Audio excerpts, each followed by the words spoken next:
Sometimes you just have a connection to things. This could be everything from a handgun to a car.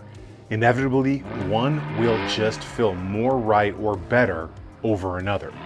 I've often told people when they ask me what should they buy, I tell them after you do some research, go with your gut. That is your body telling you that something is right. I was sitting around the other day and I was going through kit and gear and all kinds of my collection and just figuring like what to cycle out, what to keep and what to get rid of. And I started to think over the past like several years of my life, from my time in the Rangers and the Army to law enforcement to doing this stuff on YouTube and all of the things that I've got to use out there on the range and test out and have fun with. And I began to think that in my handgun collection right now, if there were only 5 that I could keep, what would they be? Because I've got to test out a bunch of stuff, and not everything I've kept over the years, but I just thought this would be a cool idea for a video. So we're gonna get this started with one of my absolute personal favorites, one that just never ceases to feel good in the hand, and that is going to be the Wilson SFX9 right now. Now this thing just absolutely oozes sex appeal when you look at it, and it feels just as good out there on the range under recoil. Hands down, one of the favorite things in my collection ever at this point. Wilson Combat has just gotten everything right when it comes to this pistol. The trigger, the controls, the grip angle, the feel, the quality, the looks of this thing, all are just top notch. This one is based on the 1911 style trigger, so you know it's going to be good right off the bat, but they have just taken it to another level. It has great ergonomics, which 1911s are known for. There's no backstrap safety on this one, so those that don't like that, it makes it even better for you.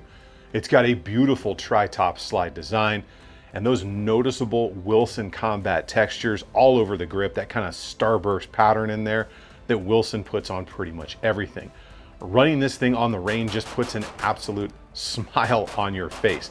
This lets you know where your $3,000 went, because this thing is going to cost you, once you get everything you want done to it in the optics cut, right around $3 grand. But it's like that sports car you take out once in a while, or that motorcycle that you get out there when the wind and the weather is just right, and you show it off to all your friends and maybe let them ride it or use it, and then you quickly remember, this is why I have this. And then ultimately 1 or 2 of your friends picks up the same car or motorcycle or handgun because they just couldn't go without it in their life either. Another thing that is that good that you shouldn't go without is a Blue Alpha Gear belt. They are a big supporter of the channel here. I've been wearing their belts for several years and they are outstanding. Not only when it comes to quality, but the design. All US made, US sourced products. They've got you from EDC belts, battle belts, or even fanny packs, again, made right here in the United States by US citizens with US product. If you are interested in picking up a belt for yourself, I will leave a link in the description down below. Next up is a chonky one that surprised me because I didn't know and actually didn't think I was gonna like this thing when I first saw it and when I first held it, and that's gonna be the Walther PDP Pro. This one specifically here is the Pro SD, and you can see I have this thing rigged to the max because I like it that much. Now the PDP Pro specifically, to me, is one of the best values and most complete duty style pistols out there in the market today, in my opinion. Now I know the babies and the Sally wristed people out there are gonna say, well, it's got a high bore axis, you can't control that thing under recoil. Well, the proof is in the pudding, because I can run this thing out there in the range extremely flat. Dare I say, as flat as Taylor Swift's ass.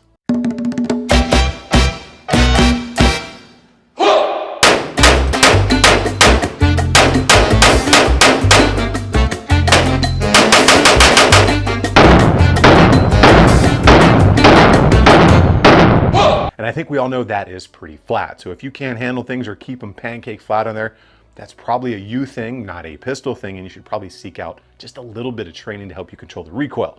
But all jokes aside, the thing will run as good as you can personally run it. But everything on this one just seemed to fit and fall into place, especially when I got it on the range. Everything from the ergonomics, the textures, the grip angle, the profile of the side rises on the panels on the side there, everything was good to go. It's optics ready. It's got interchangeable back straps. The accessory rail, so you can put everything on it you want. It has a magwell from the factory with extended magazine base plates from the factory if you get the Pro SD version, and it just has a bold look. I know some may not like that bold look, but it's definitely bold. Front and rear serrations, It's just got everything. The one thing I would say they could clean up here, maybe give you a little bit better of a sights. But from the first time I ran this thing out on the range, the first drill I did was a bill drill, and I instantly knew this thing was going to be good.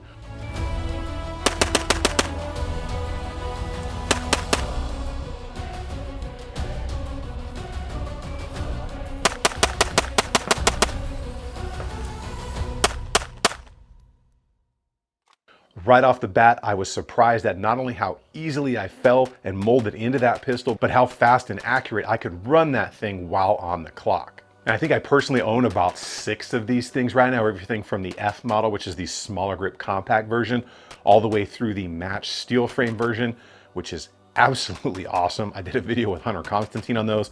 I will link that either up here or somewhere around here, but that thing was money. It was solid. It's not as cheap as the other ones, but it was definitely good. The other thing is the compact steel is coming out soon, and hopefully I will have a video on that really soon. Price point wise here, these things are coming in right at about 600 bucks or about 150 bucks more for the Pro SD version, which comes with the better trigger, the mag well, all the good stuff you're gonna want on a pistol out there. So overall, this thing is an exceptional value right out of the box. And again, of course, those bold looks, especially up front right there with the serrations and everything, it's kind of chonky and some people may not like it, but think about it like this way. It's kind of like one of those, like, I don't know, crossover, like early 80s hot rods where they were kind of weird on the body panels, but it's got a blown 572 under the hood and she's just fast. So looks kind of fall to the wayside when something runs that hard and fast. Now next up, because everybody needs a mini-me, the Shadow Systems CR920P. The thing just packs a punch in a little package. You complete me. I love you.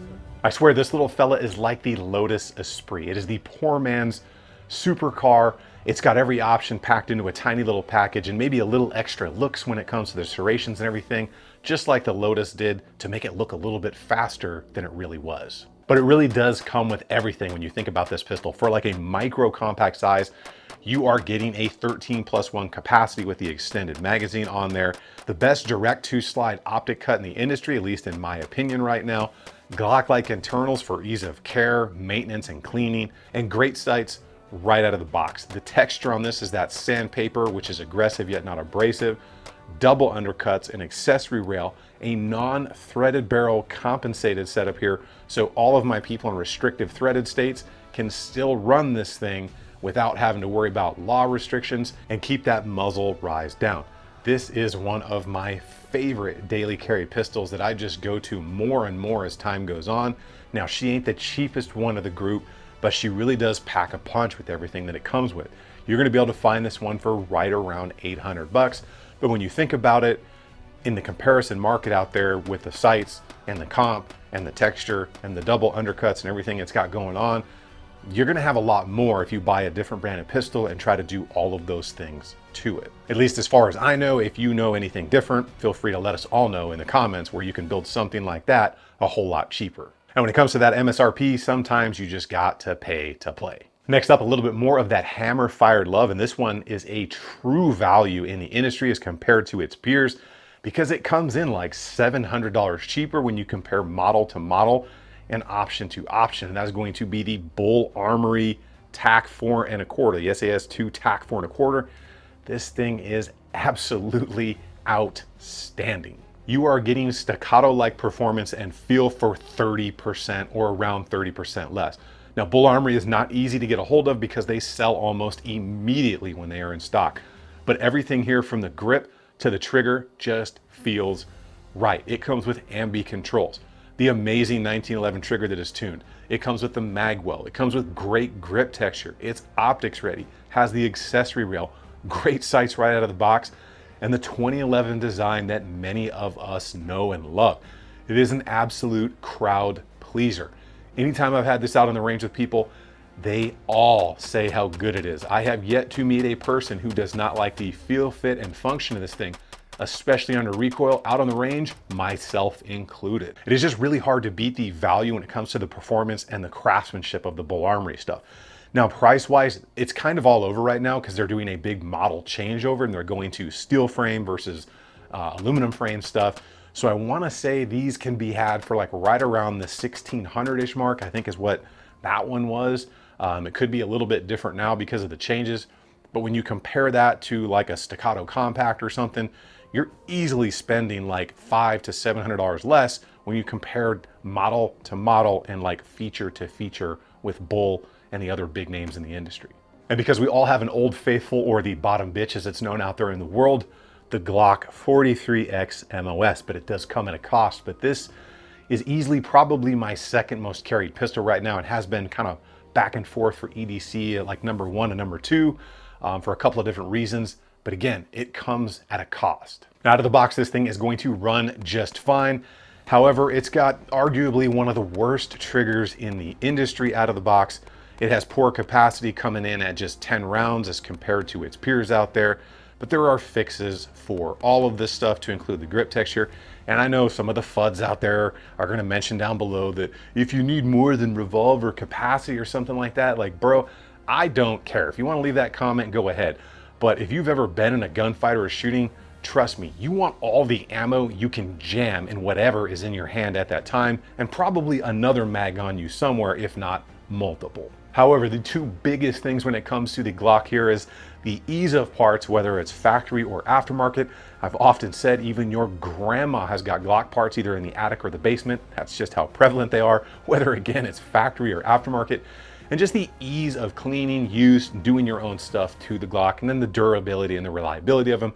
They're one of the most proven pistols in the world. I don't care what anybody says. That's just a fact of life. Deal with it whether you love them or hate them. That's just how it is. A huge benefit here to the 43X is they got that grip size just right. I've got double XL size hands, and this thing is that perfect Goldilocks zone. It's not too big, it's not too small. It's great for carry, yet it's still big enough to run almost like a full-size pistol. So it just fits. However, you get crappy plastic sights, you get anemic grip texture as compared to a lot of other stuff out in the market today, and you get that 10 round capacity. But there are fixes again for all of this stuff. You can get yourself some sandpaper or some tailing grips. You can get yourself some 15 round Shield Arms mag, which is what I've carried for the last probably 4 or 5 years since they came out. And I've had zero issues with them. I don't know what other people are experiencing, but I have got thousands of rounds through those mags and I have yet to experience an issue. You can get other sights, you can get all that stuff, but it's gonna cost you around $400-ish, depending on what you go with. So when you think about getting the upfront value of that 43X MOS, which is right around $499, then putting another 400 bucks into it, and then hopefully you can do everything yourself, you're like at about 900 bones, which is not cheap. But again, if it's what you want, then what does it really matter? And to close out the 43X MOS, this thing is absolutely deceiving for its size. So running this thing out on the range, the controllability of this pistol is just really, really good. It's kind of almost surprising as compared to some of the other micro or slimline compact stuff. You really can control the muzzle rise, the recoil, and the speed of that thing. Again, very similarly to a full size or like a 19 sized pistol. So that's a huge plus when it comes to the Glock, along with, you know, the proven track record. Of course, there is an honorable mention here, because what would any top 5 or top list be without an honorable mention? And this one truly breaks my heart, not only because this was the first pistol I was ever able to legally buy when I turned 21, but you can't like get these things anymore. And it was also like one of those young and dumb decisions, right? Because it's the Deagle 50 in nothing less than chrome, because I was a young ranger and I needed the biggest, gnarliest thing to carry around because I was young and dumb again. And the fact that I've got Desert Eagle .50 written on the side of mine. And this was long before Car Group took them over and started to have some quality control issues. And I had to get rid of that thing to like pay my bills and be able to eat, because I was just broke at that time in my life, post-military. So I like still have my sales receipt and everything and the serial number for that thing. If I could find that, I would buy it again, even though it's completely insane to have a chrome 50 Action Express Desert Eagle. But at the same time, it's just so cool to have like a 325 grain round, send downrange by that big gnarly chrome pistol that has an M4 bolt in it to make it work. Absolutely awesome. But again, a young and dumb decision, and I think we have all been there. And if you've been there, I want to know in the comments down below, what was the dumbest rifle or pistol you ever bought? Make sure you get subbed up, keep doing it out on the range. Remember, if you stay ready, you ain't got to get ready. I got this new AB suppressor, which is ribbed for your tactical pleasure. I will see you guys on the next one.